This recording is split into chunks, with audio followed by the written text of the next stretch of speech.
Ekitabo kya Yobu eshura ya 27.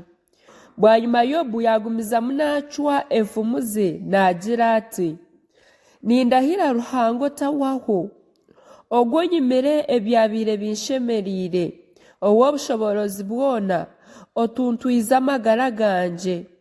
Nk'okunkiri ohuriire n'omwoyo gwa Ruhanga okugukiri kumpa okwisya, eminwa yanje teribiiha n'orurimi rwanje turiryarya. Nikikabure nyowe okugira nti muhikire, okwisya obundifa tindireka kuguma ndi omwesigwa. Okuhikirira kwanje nkuhamiireho tindikwija kukurekura. Ahi nahika omutima gwanje tigwine kiguri kunshinja omu mbi ndakozire.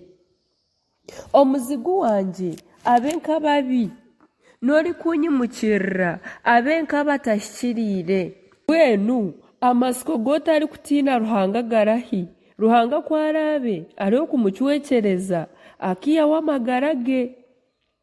Enaku kuzirimuteera Ruhanga aryahurira okutaka kwe, aryashemererwa omu w'obushoborozi bwona agume natakira Ruhanga ebiro byona. Ninyija kubegesa aha by'omukono gwa Ruhanga, tindikwija kubashereka by'ow'obushoborozi bwona. Reba mwena mukabyerebera. Mbwenu shi ahabw'eki mwena mubeeriire kimwe abatiine mugasho. Ogu nigwo mugabo ogw'omubi aine aha Ruhanga. Obu nibwo buhunguzi obu abarikuhata baheebwa ow'obushoborozi bwona. Abaana be kubarikanya baryakanyira rurara, kandi oruzaaro rwe tirutunga byokurya eby'okuhaazya. Abarihonokaho rufu eryabamera n'abafaakazi be tibaribacyurira. N'obarunda efeeza nk'omucuucu akeegirira ebijwaro ebirikwingana itaka, abirunde konka abahikiriire nibo baribijwara, n'efeeza ze ziryabaganwa abatiine rubanja. Enju eyi arikwombeka ni nk'orubi rw'orutangura, nk'akaju akasharabagwa omurinzi. Aza kubyama ari omutungi konka tariba atyo obundi.